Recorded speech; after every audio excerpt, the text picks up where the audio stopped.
Spread across the city, there are some new signs that let people know there's no more unsafe camping allowed in certain areas. It's going to do the same thing as the other existing laws do.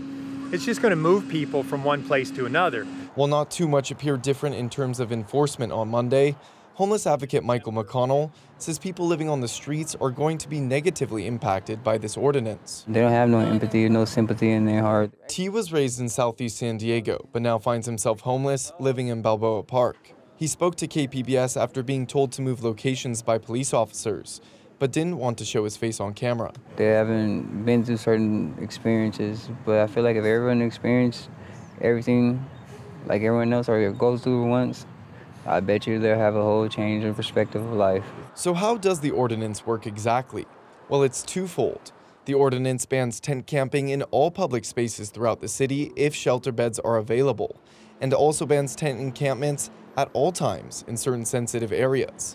Those are places like parks, canyons, and near schools, transit stations, and homeless shelters, regardless of shelter capacity. The enforcement will be conducted by San Diego police officers. District 3 Council member Stephen Whitburn introduced the ordinance earlier this year and says enforcement includes a progressive approach, from warnings to citations, and if needed, arrests. The implementation is going to happen gradually over time.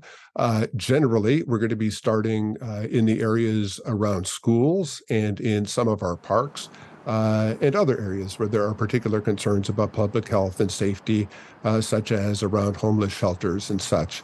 The enforcement period comes after the city opens safe sleeping sites with tents on city-owned parking lots adjacent to Balboa Park that Whitburn says will accommodate hundreds of people, but the overall shelter capacity is not nearly enough. It's so hard to get into a shelter here in San Diego. About 2/3 of referrals to shelter are denied because of occupancy and other issues. There's just nowhere safe for people to go, so they end up right here in the park or on a sidewalk. The council passed the controversial Ordinance 5-4 in late June. Jacob Aere, KPBS News.